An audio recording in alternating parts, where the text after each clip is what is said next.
Hello, hello, ladies and gentlemen. This is your girl Mitzi, and this is Mitzi. Let's think about it. Today we are thinking about goal achievements, ladies and gentlemen. Yes, this is a thinker because we need to think about our goals and achieving them. So thankfully, I have Mike here who's going to help me think about this and help us all think about this. Thank you so much. Thank you so much, goodness, tongue tied, for coming on my show. When you hear Yeah. the words goal achievements, what does that make you think about? So if you're asking me, Yeah. I think, which I'm the one on here, right? So of course you're asking Yeah, me. Yeah. just you. If you have goals, none of them. I don't want their opinion, just you. So what always gets me is, man, I've been fascinated with goal achievement literally since I was about 12, 13 years old, just obsessed with it. But most people, what I've learned, especially as we get older, they don't think about goal achievement. They think about goal setting. That's what corporate America has told us. You've got to set goals. You've got to set goals, but nobody really thinks about goal achievement. And there's a huge difference. I think people don't understand this either. There's a huge difference in reaching your goal and achieving your goal. Completely different things. So I'm excited to be here today. Thank you for inviting me, and I am ready to dive in. Perfect. That is a great point that you just brought up about the difference between reaching and actually achieving. And people don't realize that reaching is a different word and different meaning from achieving.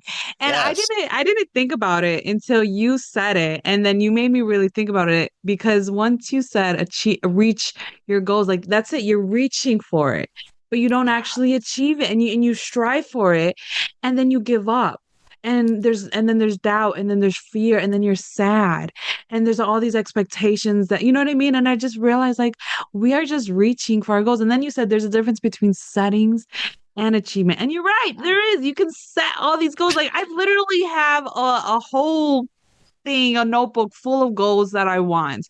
Sure. Am I actually going to reach and achieve them? I don't know. Maybe not. Hopefully, yeah, right. Hopefully, yeah, but that's the Yes. point. You don't know the difference. So I guess I have to ask you then, how do you actually achieve your goals? Oh my goodness. So how long do we have on this podcast? Because Talk to this me. this is a keynote presentation. This is a breakout session I do all over the country. I'm so passionate about it. But first, I want to talk about something really quick because some of your listeners, they may be thinking, well, wait a minute. What is actually the difference in reaching and achieving? And so, and everybody's definition will be a little bit different. Yeah. But here's the example that I normally give. Whether we do it ourselves or not, we probably know somebody that smokes. Okay, and I'm not, no judgment, but I know a lot of people, they want to give that up for once and for all. Yeah. And so I always ask people, even if it's not you, if you know somebody, how many times have they quit smoking? And I guarantee you, most everybody has quit numerous times, and they'll quit for a week, 2 weeks, maybe a month, sometimes years. But what happens? Then they go back to smoking again. So they reached their goal numerous times, but their overall achievement was to be smoke free for the rest of their life. So they've went all the way up to it. They've achieved or reached the goal, but they didn't quite achieve it. And so what I want to help people do is really achieve their goals, their lifelong dreams, whatever it may be, whether it's to stop smoking, to lose weight, to quit fingernail biting, or to make more money at work. That is what I do. And what I found working with hundreds of people, I would love to say thousands. I don't think that would be correct. It's okay. People over exaggerate numbers all the time. Aspire. Just say millions. Go ahead. Yes, I'll accept millions it. of people, millions of people. No, people over exaggerate the numbers. So I've been working with people since 2001. And then a little bit of my background, I've done neurolinguistics programming, space repetition, emotional intelligence. And the one that sticks out to most people, hypnosis. Mhm. That's the one that always gets the results because they think it's the easy button. You see the little swinging pocket watch, and all of a Yeah. sudden, chocolate cake tastes like cow crap or something, right? Yeah. It doesn't work that way. It's not an easy button. It's just a tool. But that Mhm. stands out. But I've been working with people, and what I've learned is I took everybody that I worked with, all my notes, and I compiled it because I love looking for patterns. Mhm. And so what I noticed was it's a lot like making a cake. There's certain things that everybody does that achieves their goals, whether they know they're Mhm. doing it or not. Okay. Now, there may be a few other things they got to sprinkle in, kind of like making a cake, right? If you're going to make a cake, you got to have your eggs, your flour, your oil, etc. Hmm. That's your Hmm. base, that's your foundation. But if you want to make a chocolate cake, you just kind of add a little chocolate sprinkles or whatever it may be. And the same thing applies to achieving your goals. And there's four things you have to do. So in my book, it's called Beyond Smart. I'm sure you and your listeners have all heard of setting SMART goals, right? Yeah. Specific, measurable, attainable, Yeah. relevant, and timely. But the problem is, if all you do is set a goal, you're not going to get very far Yeah. because you got to put everything into action. And so that's what the book is about. That's what I call the GOAT method of success. It's the four things you have to do if you want to have lasting change, no matter what it is. Okay, perfect. So, would you like to tell me what those four things are? For a nominal fee, you can buy my book and you can learn Oh, all the things. No, no, no, no, no. I Of thought course. I had them, ladies and gentlemen, but I didn't. Yes, let's talk about it. I want to give your audience value, and that's the most important thing. So we will go through them, of course, probably not in great detail, but they'll Yeah, you get could the do like a quick gist. snapshot. Yeah. They're going to get the gist, and feel free to stop me at any point. So, for your listeners, if I was going to write something down, I would write down the letters or the word GOAT, GOAT, GOAT. Now, the G stands for you've got to get specific. Okay, so get specific is what that means. Now, this sounds like a SMART goal already, right? The S in SMART goal is get specific. But there's six things you've got to get specific on. This is where SMART goals kind of leaves off. Number one, you've got to get specific on what your goal is. Yeah. A lot of people that come to me say, I want to lose some weight. I want to Hmm. make more money. That's not Hmm. specific. The Yeah. way the brain works, we're already wired to achieve our goals, believe it or not. The problem is our brain is very lazy. And Yeah. so as soon as it thinks we've achieved it, it checks that off and goes to the next thing. So if we say, well, I'd like to lose some weight, as soon as you lose a pound, half a pound, whatever, your mind literally says, well, we're done. We did what the mind told us, so we're checking out. Yes. We've got to be specific. And so if it's financial, Yes. how much more money do you want? Then you can develop a plan from it, but you've got to be as specific as possible. And I tell people, especially with weight loss, I say, listen, let's look out into the future, a year, 5 years, however far you want to go out. Uh-huh. And I want you to even tell me what you look like, what you weigh, who's standing with you, what are you wearing? I mean, I want to paint this picture as Hmm. vivid as possible. Hmm. Because here's a secret. Now, if I was going to write something down, if they only get one thing out of this whole presentation, this is what I want people to take from this. Okay, this is the secret to hypnosis. Okay, so I'm giving you the good stuff right off the bat. I'm Okay. like the guy in the food court. You know, I'm giving you the filet mignon as you walk by. Yeah. Okay, so we speak with words, Correct. but we think in pictures. Correct. So if we want to change something in our life, all we've got to do is change the picture. And that's why it's so important to be specific so you can paint that vivid picture in your mind. Yes. So that's I just, see, oh, go ahead. I see what you're saying there. And it makes perfect sense. You gotta make the you gotta make it specific so that it can seem very much more achievable when you're precise. You know what I mean? Because you have a Yeah. goal, like, okay, I want to eat, but then what do you really want to eat? You know what I mean? It's the same thing. Like you have to be very precise because you know what you really want to eat, but you don't want to say it. So just say it. You know Yeah. what you want to eat. So it's like the same with size. I want to be a certain size. I want to lose a certain weight. It's the same concept. And it's funny. I was laughing when you said, and I know you were looking at me all crazy, like, why is she laughing? Because it's funny to me because I have that problem where my mind literally says, oh, you did it. It's done. Check it off of your list. We're good. So I can walk 10 minutes and be like, okay, I'm done for the day. But in reality, I have to push myself because I know I need to walk more. So Sure. I think it also comes down to that comfort where people are afraid of leaving that comfort zone Hmm. as well because they're so comfortable, you know what I mean? And I Absolutely. also think that there's high expectations, you know what I mean? Because especially when you said earlier, like, oh, I want to make money. Okay, well, how much more money do you want to make? $1 million a year? Right. You know what I mean? Because that's a high expectation. What are you gonna Sure. do for that? You know, That's a real realistic concept to just think about. So do you believe that celebrating the small milestones are important? Absolutely. It's one of the ways we stay motivated. I mean, think about this. So I'm real big into martial arts. I've done martial Okay. arts my entire life. Now, everybody, most people, they want their black belt, right? They think that's Mhm. like the holy grail, which it isn't. But that's what they think. They're like, I got to get my black belt. But what do? You don't start out, and then the very next thing you get's a black belt. Not Yeah. by a long shot, because it's going to take years and years and years to achieve that, depending on the style and different things. The first thing you're going to do is you get your white belt typically when you start, but then for most styles, the first belt you're going to get is your yellow belt.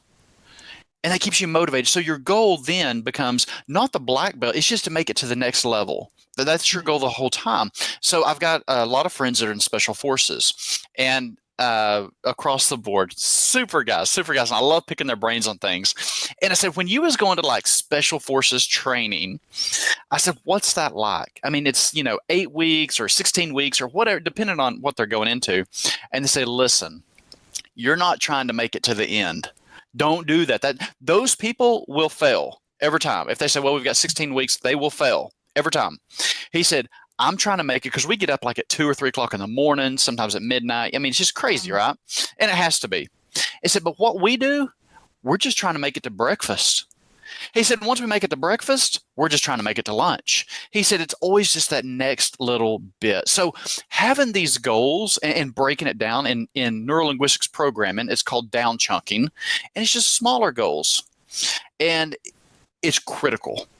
If you don't do that, you will get frustrated with a big goal. Now, and I'm getting off topic here, but it's so easy to do. No such thing. No such thing on my No show. such Shame thing. on you. Yes, yes, yes. But what a lot of people will do is, they in SMART goals. Let me say it this way: in a SMART goal, it says specific, measurable, and attainable. Okay, I hate that word attainable. I hate that when it comes to goal setting. It just kills me, and here's why.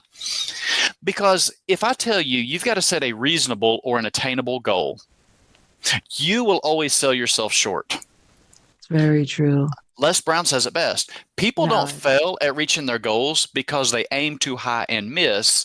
It's because they aim too low and they hit. And so Mm. when somebody says attainable, you're not setting your expectations high enough. Let me give you another example. Now, my time frame may be off. I think this is correct. What was significant about December 16th, 1903? I don't know. Yeah, and this isn't taught in Mm. the schools, by the way, okay? But it is extremely significant. December 16th, 1903, I believe that's the date. I'll double check. The entire world thought it was impossible to fly. Oh, What happened on December 17th, 1903? I'm assuming they flew. The Wright brothers took the first flight. And so when we set our goals and say, well, we're only going to do things that are achievable, listen, if the Wright brothers would have done that, we wouldn't be flying today. So it's not about having a goal that's achievable. You need to shoot for the moon on that.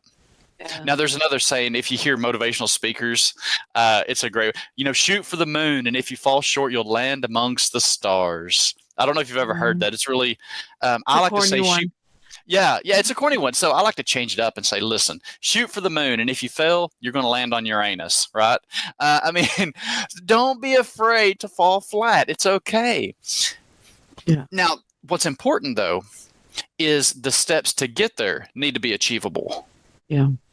They need to be achievable. So in the Wright brothers, think about it. Was it achievable for them to get some wood and maybe some material? Yeah, that's achievable. Was it achievable for them to start to structure wings and maybe modify it after yeah, that's achievable. But in their mind, flying wasn't, but the steps to get there was. And so here's another thing that if I was a listener, I'd write down, because this will change your entire life if you do it. Too many people fail because they focus on the outcome instead of the process. And so the 3 words that I would write down is learn to enjoy the ride. If you can learn to enjoy the process, So if you're wanting to lose weight, find things that will help get you there that you enjoy. So I love to play basketball. I'm 43. I'm the old man on the court now, but I still love it. And all these young high schoolers are playing all around me. But you got to learn to enjoy the process. Maybe you don't like to jog. Maybe you don't want to do an aerobics class. Fair enough. But do you enjoy swimming? Do you enjoy ballroom dancing, which I love to do that as well? Enjoy the process. Forget about the outcome. Find the things that are going to get you there, help to get you there, and then enjoy that. If you do that, the outcome will happen. But it's so important going back to, you've got to get specific about what your goal is first. That's very true. Do you think gratitude helps you Absolutely. achieve that goal, those small goals and those milestones, as well as just embracing the moment that you're in? Because I feel like sometimes we're just reaching and reaching and reaching and thriving for the future, thinking of the future so much that we can't even bask in the ambience of just the moment of just realizing, like, I actually lost 10 pounds, or I actually was able to walk 5 miles without having a hard time breathing, or I was able to just wear these pants that didn't snug too tight, or I was able to Right. move a certain way and hit a kick or do something. You know what I mean? Like, do you think gratitude helps? Absolutely. I think one thing that kills most people's dreams is when they start to compare themselves to other people. Yeah. And so when we start comparing ourselves, we have to understand. Now, I don't know people's religious beliefs on here. I'm a Christian, but I love everybody. Understand that. Mm-hmm. But here's the thing. I truly believe no matter what your belief system is, we are all here for a purpose. Yeah. Okay. I mean, even existing are 400 trillion to one. So you can't tell me that's an accident. 400 trillion, Yeah. that's 13 zeros, okay? That's crazy. 400 Yeah. trillion. So everybody's has a purpose, and everybody's mission or purpose in life is different. And Mm-hmm. their path is going to be different. So we look at somebody and they start losing more weight than us, and we start comparing ourselves. Well, why are they losing more weight than me? Well, their body's different, their family history is different, the activities they do is different, their culture is different, their foods. I mean, everything's different. We can't compare ourselves. We need to be thankful for what we've got. And once we do that, we kind of forget about the rest. And so celebrating those small victories and really appreciating where we're at. Now, I hate to mow my yard. I hate mowing my yard. Actually, I enjoy it now, but I used to hate mowing my yard. I had a zero-turn mower. And one day, now my yard's not that big, by the way. I mean, I can knock it out in like 15 minutes with a zero-turn mower. But I got rid of my zero-turn mower because I thought, you know what? This is physical activity that I could be getting, and I could put my headset on. I can listen to a podcast, Mitzi's podcast here. I can be listening to that, rocking it. And I can be doing other things while I'm push mowing. So I'm getting physical activity, and I'm listening to something educational that I'm learning from. It's a win-win for me. And I need to stop and think about how thankful I should be that I'm capable of being able to mow my yard. I Yeah. mean, I know a lot of people, they're confined to a wheelchair. They would love to have the problems I have. It's kind of like, we have to stop and think, 5 years ago, we're in the position that we were dreaming about then. And so we need to Exactly. look at that and really take that in and appreciate where we're at. So no, thank you for bringing that up. But gratitude, and I really believe what Tony Robbins and Oprah and Richard Branson, all of them say: wake up in the morning and write 5 things down that you're grateful for. It doesn't have to be the same 5 things every day, but it can be. That's okay. But that sets your mind up for success, because now you're always going to find what you're looking for. And if you start your day by being thankful and grateful for things, guess what? The rest of your day, you've set the tone for that. And now you're going to start looking for things to be grateful for. Matter of fact, I've got a Facebook group. It's Made for Success Morning Early something or another. I can send you a link. But every morning between 6 and 6:05 for the last 2 years, every morning, I throw up a motivational quote, because I think it's so important for people to start their day, not with something negative, but with something positive. And when you do that, that Mm-hmm. just sets the tone. So I'm rambling. I apologize. You No, probably got other no, no, questions. you're fine. You're fine. I, I think everything at some point it all comes together, so I don't really believe that people go off of a tangent or go off rambling, because it it ties in some way somehow. We just feel like we're Sure. rambling because we forget our point, but we get so passionate into our conversation that it just comes out, it just oozes right out of us. So I absolutely understand, and I think it's very important also how you talked about consistency, and self-discipline. You said it in different words, but that's basically how I summed it up, because Yeah. people don't realize that self-discipline and consistency is a really big key, along with gratitude, to even achieve your goals. So when did it come real for you, Mike? When did it become real Ooh. for you that you needed to get this reality check, have a VA, I need to achieve my goals moment? When was that for you? Ooh, so again, I've been obsessed with goal achievement most of my life. You My can't be mother, 3 years old and like right, right. motivated for goal achievement. Yes, yes. When I was 3 years old, man, I was ready to get out of those diapers, and that was my goal. No, no, Potty training, here I come. no more pull-ups for me. Uh, no, so for me, it really was. I was either 12 or 13. I can't remember. My mom Okay. was a smoker in Oh, the okay. 80s, and she smoked. And like many people, she tried to quit and would quit for a few weeks, then come back and forth, back and forth. And she did that so many times that eventually she actually did quit, but I never realized it. And that sounds weird, but I didn't realize it until I went to college. Huh. My psychology professor gave us the assignment over Christmas break, go home and to interview somebody that has achieved their goal or overcome something and just ask them how they did it. So it was in that moment that I realized mom quit smoking and I was going to interview her. Yeah. So I did. I'm like, how did you do this? And she goes through her story. And she said basically what it boiled down to was that my father, my dad, he told her, I bet you can never quit. And that was it. She tried the gum, she tried the patch, she put a rubber band around her wrist and slapped it every time. Nothing worked. But because of her stubbornness and wanting to beat my dad, she quit. And I thought, there's something to this though. And so I Right. started studying, like I said, neurolinguistics program and I mean, anything leadership. And because I wanted to figure it out, I wanted the secret sauce. And there's really no secret to it. There's no secret to Okay. success. You're not going to wake up and be walking across your yard one day and slip and trip and fall into a big pile of success. Okay, it's not going to happen. You may Yeah. fall into a pile of something, but it's not going to be success. Exactly. But there is a process, and that's what I learned. And so ever since then, this has been my mission, my passion. I have done other things and was doing this part time until 2013. That's when I kicked it into gear and I said, you know what? This needs to be taught to businesses, organizations, corporations, individuals, whoever wants to achieve their goal. And then I've got a language pattern with the hypnosis stuff that I teach salespeople as well. But it's so powerful and people need to hear this because I'm tired of seeing people not achieve their goals and to settle. I Yeah. hate it when somebody just settles and they get comfortable because life is much more than just settling. Because if you just settle, you're not going to reach your purpose. You're not going to have a passion.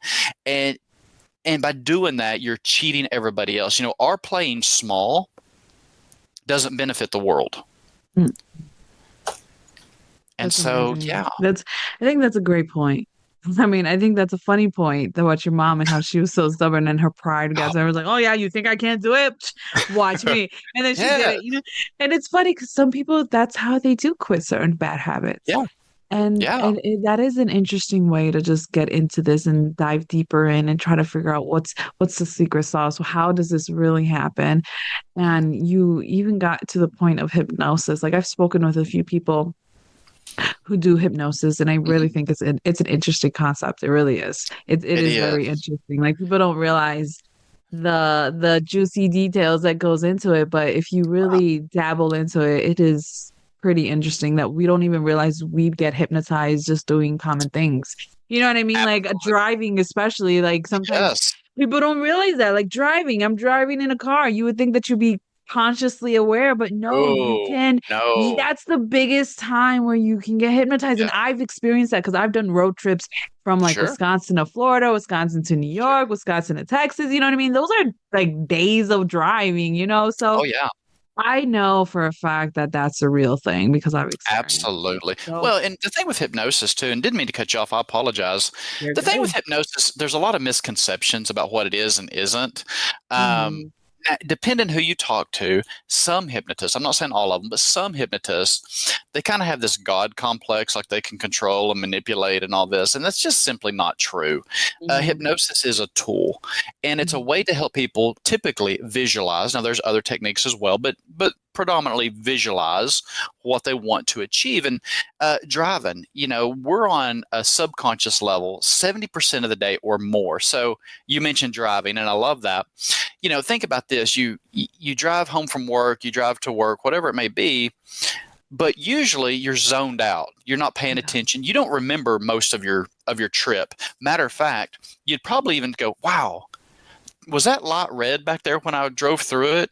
Did I even stop at that stop?" Right? I mean, that people experience this all the time. This is Yep. why people miss their exit when somebody chopped down a tree, Yeah. or because it didn't cue their subconscious mind. They're literally like a robot in that moment.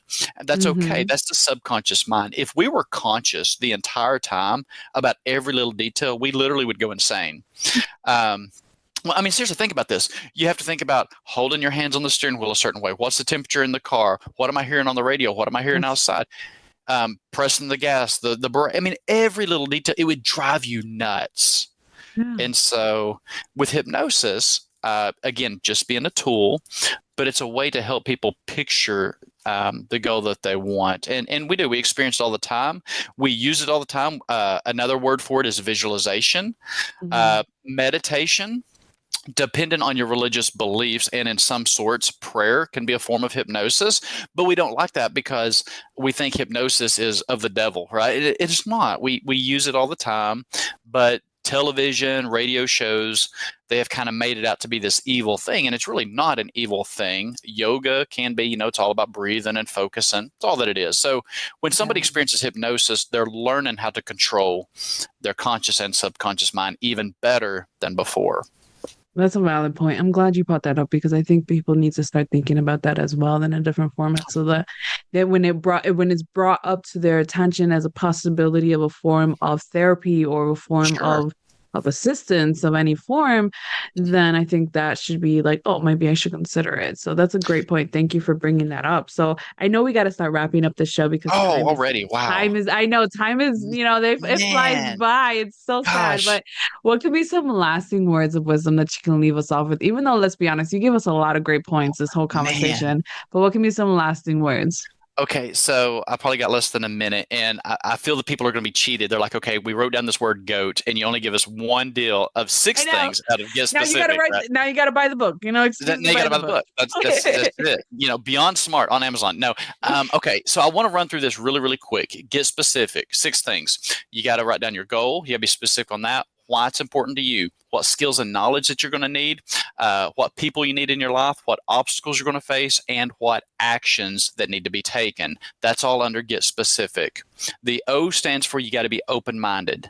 You got to understand things aren't going to work out the way that maybe you originally planned. That's okay. You have to be willing to adapt to those. The A is action steps, the 80-20 rule. What things can you do that's going to give you 80% of your results? Focus on the things that work and less of the things that don't, basically. And lastly, which is my favorite, not necessarily the most important, is the way we talk, language patterns. Bring me back on. I can do a whole series on just that because it's so important. Because again, we speak with words, but we think in pictures. How do we change the picture? By the words that we use. So if we tell Mhm. ourselves we can't do something, we're not fit enough, we're too ugly, we're too old, too young, whatever it may be, language is important. Not only what we say to other people, but what we internalize and say to ourselves. So I Mhm. want to leave you with just shoot for the moon. Don't be afraid of failure. Failure is part of the process. Matter of fact, the only way you fail is when you stop or you quit. That's the only time you'll ever fail. Failure is an event, it's not a person. Exactly. Nothing good has Exactly. ever come into this world or been invented and they got it right the first time. I mean, look at our cell phones, right? What cell phone are we on now? Like the A2600 or something, They keep Mhm. improving it. So the words of wisdom I want to leave you with. This has helped me probably more than anything when it comes to goal achievement, is we have to realize it's not about being perfect, and to internalize I'm a work in progress. So every day, whether I choose to eat that cookie or not, I'm a work in progress. And that's given me permission to make mistakes because I don't have to be perfect now. I'm a work in progress. And every day I'm trying to get better and better.